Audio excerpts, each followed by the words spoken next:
What's up, everybody? Welcome back to the podcast. Today, I'm going to share with you one of my all-time favorite frameworks that I learned from Nicholas Naseem Tilleb.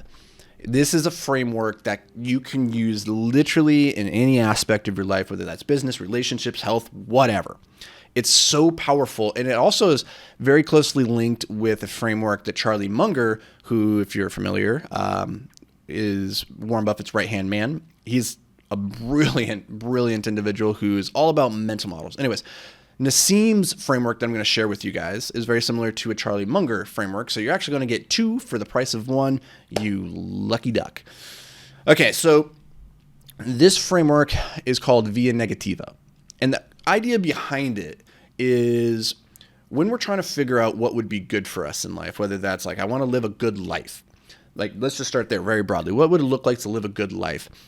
It can be very difficult sometimes to correctly identify what those things are that would lead to a good life. Because you've never been there, you've never maybe had a good life or had the goal that you're setting for yourself. You don't necessarily know what it looks like or what it would take to get there. So it can be very hard to abstract what positive actions you need to take to get to the destination when it's phrased as like, what would I do to live a good life or to be at, a great husband or a great leader, right? These things are kind of abstract, positive.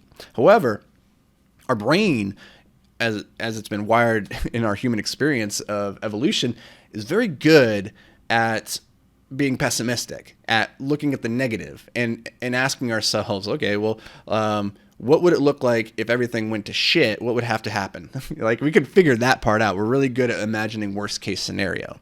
And so by leveraging this innate ability, we can then reverse engineer what it would look like to live a good life. So Via Negativa is to say, take the negative of the thing or the opposite of the thing. So instead of asking yourself, what would it look like to live a good life? We ask ourselves, well, what would it look like to live an absolutely horrible life, a life that I resented, that I regretted, that I did not enjoy? And then you can quickly start extrapolating ideas, like just jump straight to mind. Like, what would a horrible life look like? Well, I would be lonely. My relationships would suck. Nobody would ever want to hang out with me. Everybody would hate me. They would think I'm a loser. Or I would always struggle to get out of bed because I'm depressed or I have no energy. I am overweight and I don't like the way I look when I see myself in the mirror. I always have a brain fog. I have no money. I'm always stressing about, putting food on the table or how I'm going to pay my rent or like what happens if I get sick. And you can just come up with all of these things so easily, right? And now that you have this list, your Via Negativa, of what it would look like to live a bad life, we can take some of these things, we can start to problem solve them, right? So if the problem is that you have terrible relationships, nobody likes you, that you don't have loving interactions with people on a consistent basis, then what can you start doing right now to start making meaningful progress in that? Or if you're waking up in the morning, you have no energy, or you don't like the way that you look in the mirror, like, these are problems that can be solved. So instead of, eating too many calories or eating bad calories, we start getting in control of our macros. We start exercising. We start taking control of our levers of energy, right? And so through this framework, we can figure out, what do I need to stop doing that is going to move me forward towards my goal? And this is one of the really interesting things that comes from this framework to me, is that progress in life is less about doing new things and like what we implement into our life, like this new shiny protocol. Like, we're always looking for like the millionaire morning routine and like that new thing that we can add, like, oh, now it's cold plunging. Oh, now it's electrolytes and like all these things. And I'm guilty of this too. Often the most progress is to be had when we remove things that we're currently doing rather than implementing. And that's all we have to do sometimes, is just remove things.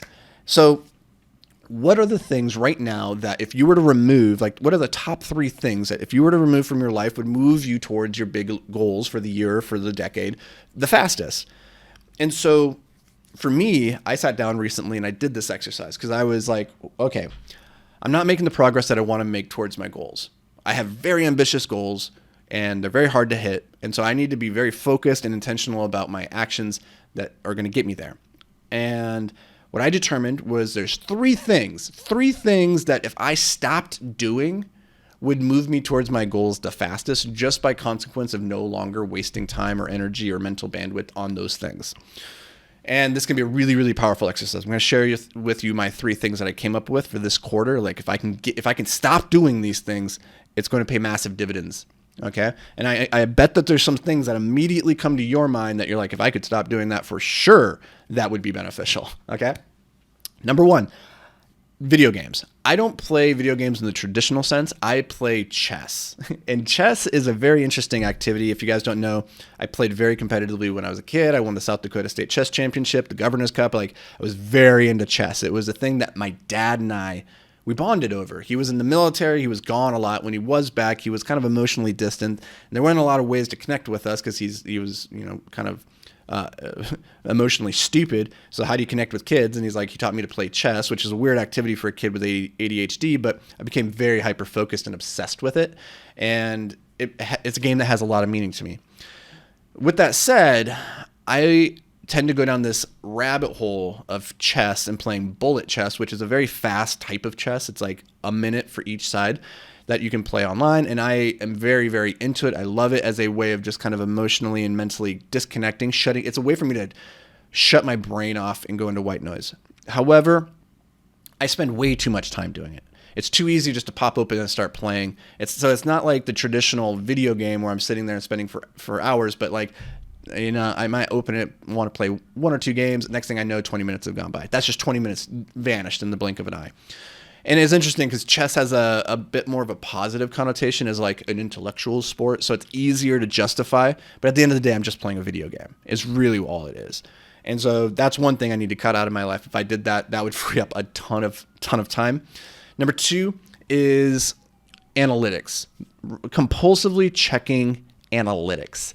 This was something that I did in my very first couple businesses, was like every single day obsessively checking the analytics on our sales, on our leads, our cold, all of it. Like I was constantly in the dashboard, and I was like spending most of my time in the dashboard rather than actually out in my business doing what I needed to be doing. And that's really important to keep your finger on the pulse of the company. So I'm not going to say don't look at those things. But when you're on that like 14, 15, 20 times a day, just like obsessively refreshing, like you will look at the dashboard and then close it and then immediately open it because you didn't really process what you were looking at. You were just doing it almost out of like default. Then it's no longer beneficial. And that's what I'm doing right now. I've noticed in my behavior around social media, because one of my big goals for the year is around, building the YouTube audience with podcast or the Instagram or Twitter, whatever, like all these different things.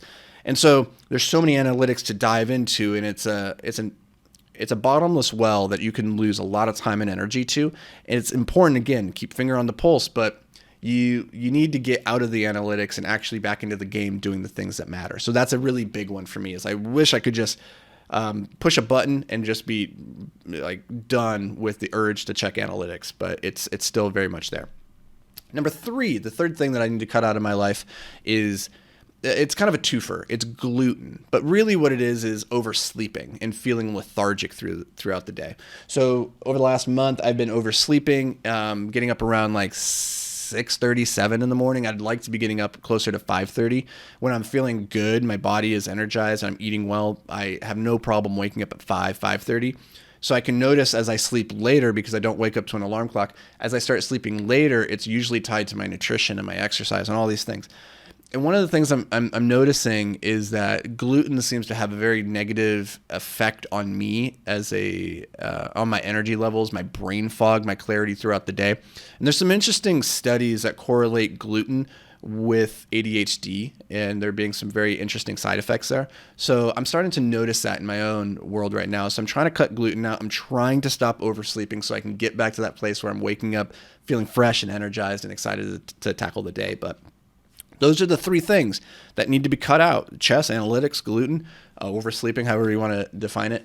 But I encourage you to go through this exercise. Really think about your life and like lay out what are the big goals that you're trying to achieve, and then what are the things that are currently holding you back from achieving those. For me, I only have so many hours in the day. So like the chess and the analytics, those are hours that I could be spending more beneficially, more productively on things that would bring the world more value rather than just zoning out. just generally trying to stop zoning out. I think that's a good place to live life. But the way that this framework, Via Negativa from Naseem Tilleb, kind of ties into to a Charlie Munger framework is Charlie Munger always says always invert, which is to take whatever you're doing and then look at the opposite of it. And I think this is just a really good idea in general, because everything in life, every aspect of our actions is there's just two sides to it, right? It's always a coin.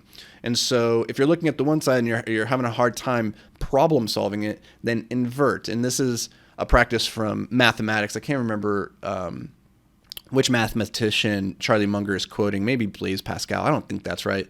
But really that line, invert, always invert, is from a mathematician who's saying, like, to solve these math problems, sometimes the easiest way to do it is just to invert it and then solve it and then revert it. And I find that has been very, very beneficial in my own life. So hope you got some value out of this, guys. I'd be really interested. What are the 3 things that you need to cut out of your life?